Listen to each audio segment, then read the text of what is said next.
जांच नहीं की। डीएसपी देवेंद्र पर आरोप लगा पुलवामा में जवानों की हत्या करवाने का, इसकी कोई जांच नहीं हुई। जनवरी 2020 में वो हिजबुल मुजाहिदीन के खतरनाक आतंकवादियों के साथ AK-47 हथियारों के दिल्ली आ रहा था, उसके खिलाफ मुकदमा दर्ज होता है, कोई जांच एजेंसी नहीं बैठती है। हमारे देश में मुद्रा पोर्ट में 3000 किलो हेरोइन पकड़ी जाती है, गौतम अदानी के उसमें कोई जांच नहीं बैठती है। और अरब 2 खरब 10 अरब रुपए की हीरोइन गौतम अदानी के मुद्रा पोर्ट में पकड़ी जाती है। हमारे देश में गलवान घाटी से शहीदों के लाशें और शव आ रहे थे चल करके, और प्रधानमंत्री कह रहा था कोई हम नहीं घुसा है, कोई नहीं घुसाया, हमारी सीमा में किसी का कब्जा नहीं है, इसकी कोई जांच नहीं हो रही है। ये बात मैं इसलिए कह रहा हूं कि अब संसद के अंदर चर्चा होनी थी, ये काले कानून लाए क्यों गए, ये बने कैसे हैं, अध्यादेश जारी क्यों किया गया था, और फिर जांच होनी थी कि इन कानूनों को वापस लेने के लिए जो किसान लड़ रहे थे, तुमने सड़कें क्यों खुदवाई, आतंकवादी वारदात है, तुमने सड़कों पर बड़े बड़े गाटर क्यों बिछवाए, आतंकी वारदात है, तुमने वहां पर गड्ढे खुदवाए, आतंकी वारदात है, तुमने बड़ी बड़ी दीवारें चिनवा दी, आतंकी वारदात है राष्ट्रीय राजमार्गों को, और आपने कीलें गड़वा दी, और आपने तार बाड़ करवा दिया, और आपने किसानों पर मासूम बच्चे से लेकर दूध मुहैया बच्चे से लेकर और 90 साल के वृद्ध तक तुमने आंसू गैस के गोले और पानी की तोप के हमले करवाया, पुलिस से पिटवाया। और यही नहीं, जांच ये भी होनी थी वो लाठी चलवाने वाला, ये आतंकी वारदात कराने वाला कौन देशद्रोही है। ये जांच होनी थी कि 750 किसानों की हत्या का जिम्मेदार कौन है। ये जांच होनी थी कि लखीमपुर खीरी में किसानों का नरसंहार कराने के लिए अजय मिश्रा और टेनी को गृह राज्य मंत्री किसने बनाया। ये जांच होनी थी कि तमाम घोषणा के बावजूद लखीमपुर खीरी में नरसंहार कैसे किसानों की किया गया। और इन सब जांचों पर मैं ये बात इसलिए कहना चाहता हूं, हमारे देश के अंदर जांच एजेंसी को पालतू कुत्ते की तरह बना दिया गया है। कल्पना कीजिए कि एक छोटा सा एक हीरोइन रिया चक्रवर्ती, उसको फंसाने के लिए महाराष्ट्र पुलिस से लेकर बिहार तक की पुलिस, CBI से लेकर ED तक, नारकोटिक्स विभाग तक और तमाम लगते हो, और आपका मीडिया, मेन स्ट्रीम मीडिया की बात कर रहा हूं, गोदी मीडिया जो है 20,000 स्टोरियां चलाता है, एक इंसान चरस पीकर आत्महत्या करता है उसके लिए। लेकिन सवाल ये है ना सर, अभी किसानों ने बॉर्डर खाली नहीं किया, कानून तो वापस होगा। नहीं, आपका जो सवाल है, मैं फिर ये कहना चाहता हूँ, कई लोग कह रहे हैं ये लड़ाई हमारी नहीं थी, हमारी लड़ाई MSP की थी। 2007-8 से इतिहास उठाकर देखो, 2011 में उपभोक्ता मामलों की जो समिति थी उसका अध्यक्ष था नरेंद्र मोदी, मुख्यमंत्री गुजरात का, उन्होंने रिपोर्ट दी थी।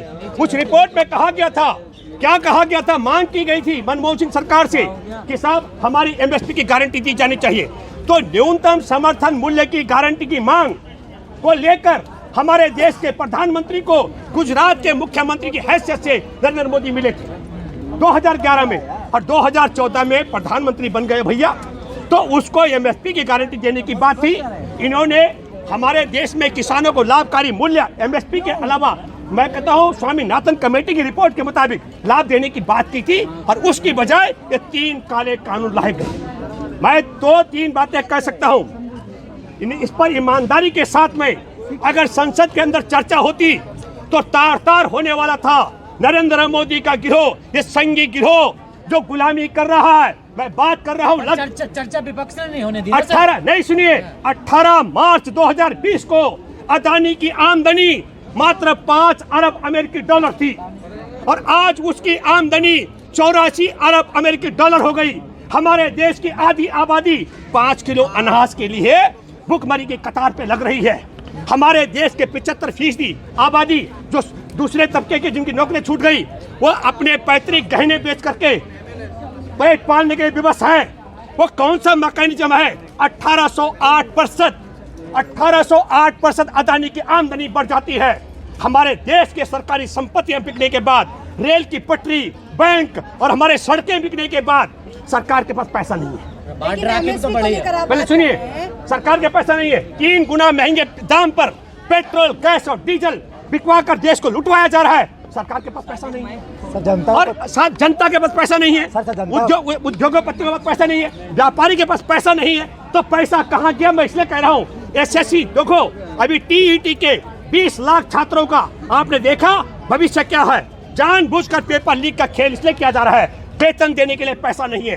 2018 में एसएससी पास किए हुए लड़के, उन्होंने रिटर्न भी किया, फिजिकल टेस्ट भी किया और उन्होंने मेडिकल टेस्ट भी क्लियर किया, और वो लड़के ओवर एज हो रहे हैं, उनको वेतन देने के लिए पैसा नहीं है, इसलिए उनको नियुक्ति नहीं दी जा रही। मैं दावे से कह सकता हूँ 1,10,000 वैकेंसियां सीआरपी से लेकर सीआईएसएफ तक, एसएसबी से लेकर आईटीबीपी तक और असम राइफल में है, और 55,000 छात्र ओवर एज हो रहे हैं। ये टीईटी के पेपर भी लीक कराने का षड्यंत्र है। इसलिए गिरफ्तारी तो हो गई, गिरफ्तारी हो गई। आपने कहा, अच्छा सुनिए, गिरफ्तारी हो गई। हमारे यहाँ 100 चल के आते जवानों के, जो निहत्थे जवान चीन ने पीटे थे, हमने उनका सम्मानजनक तरीके से दाह संस्कार तो किया, पर प्रधानमंत्री ने कहा किसी का कब्जा नहीं है, उसकी जांच नहीं होनी चाहिए क्या? मैं आपके माध्यम से कहना चाहता हूँ, सुप्रीम कोर्ट में कुछ जज बहुत उछल कूद कर रहे हैं, मैं उनसे अपील करता हूँ, स्वतः संज्ञान लेना चाहिए। अगर संसद में बहस नहीं हो सकती है तो सुप्रीम कोर्ट का संज्ञान लेना चाहिए कई बातों का। एक, ये काले कानून लाए क्यों गए थे, और इन काले कानून को लाने और वापस लेने के बीच में पूरा देश और मीडिया किसान आंदोलन पर लगा हुआ था। उस दौरान हमारे देश की कौन कौन सी संपत्तियां नीलाम की गई हैं। एक दूसरी बात होनी चाहिए, जब हमारे देश का रक्षा मंत्री भी कहता है कि चीन का कब्जा है 40,000 वर्ग किलोमीटर पर, पेंटागन की रिपोर्ट भी कहती है, हमारे देश में पूर्वांचल का सांसद भी कहता है, अरुणाचल का सांसद भी कहता है, और हम भी कहते हैं, और तमाम देश के ईमानदार पत्रकार भी कहते हैं, और हमारे देश के सैनिक और भूतपूर्व सैनिक कहते हैं चीन ने कब्जा कर रखा है। एकमात्र देश का गद्दार है जो बोलता है चीन ने कब्जा नहीं कर रखा है, और वो कौन है? वन मैन आर्मी है। इस काले कानून को वापस लेने की बात से पहले संसद के बाहर कह दिया, सारे सवालों का जवाब होगा। तो विपक्ष ने कहा कि सभी कानून जो आज तक रिफिल हुए हैं उन पर चर्चा और संवाद हुई, लोकतंत्र। लेकिन क्या होता अगर चर्चा होती तो पकड़ा जाता अदानी अंबानी का दलाल एजेंट, इसने जानबूझकर 3 काले कानून बनवाए। ये अदानी के हवाले देश का होलसेल और अंबानी के हवाले देश का रिटेल बाजार 2 लोगों के हवाले कर रहा है। ये पोल खोल होती कि अभी तुमने माफी मांग ली, पर स्पीकर तो कह रहा चर्चा कराने तैयार। जब रिपील हो गया है संसद में बिल, तो फिर विपक्ष क्यों इसके खिलाफ? एक मिनट, विपक्ष रिपील के खिलाफ नहीं है। विपक्ष इस बात को लेकर ये काले कानून लाए क्यों गए थे। ये काले कानून वापस लेने के बीच में और लाने के बीच में हमारे देश, एक मिनट सुनो, हमारे देश में इन काले कानूनों को लाने और इन काले कानून को हटाने के बीच में जो 750 किसानों का नरसंहार हुआ, उनका अपराधी कौन है? हमारे देश में खरबों रुपए का जो नुकसान हुआ, उनका अपराधी कौन है? इन 3 काले कानूनों को लाने की मंशा क्या थी? इन सारी चीजों पर चर्चा होती। और फिर मैं कहना चाहता हूं कि लखीमपुर खीरी को नरसंहार कराने वाले को 7 जुलाई को गृह राज्य मंत्री बनाया जाए और उसके कुछ दिनों बाद उसका बेटा नरसंहार करवा दे। इन सब चर्चाओं को लेकिन सर आप कहाँ जांच हो रही है? कौन सी जांच हो रही है? अभी सुनिए, त्रिपुरा में जो इनका आतंकी वारदात हुई है उसके खिलाफ प्रशांत भूषण सुप्रीम कोर्ट का दरवाजा खटखटा रहे हैं, नोटिस जारी हो रहा है। आप जो सवाल कर रहे हैं, कौन सी जांच होनी चाहिए?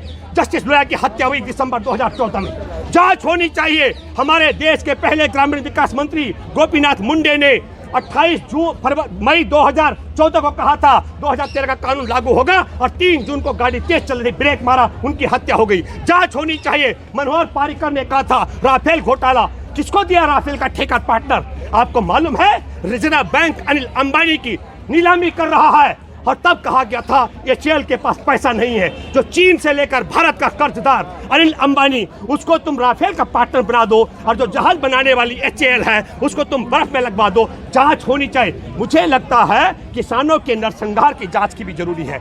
जस्टिस लोया की हत्या की भी जांच होनी चाहिए, मनोहर पारिकर के हत्या की भी जांच होनी चाहिए, गोपीनाथ मुंडे की हत्या की भी जांच होनी चाहिए। और फिर मैं कहना चाहता हूँ, जो आप कह रहे हो जांच, हमने तो कहा अजय टेनी को हटा दो, तो जांच तब होगी निष्पक्ष। सैया भैया कोता सब्सक्राइब करें हमारे YouTube चैनल को और बने रहें हमारे साथ।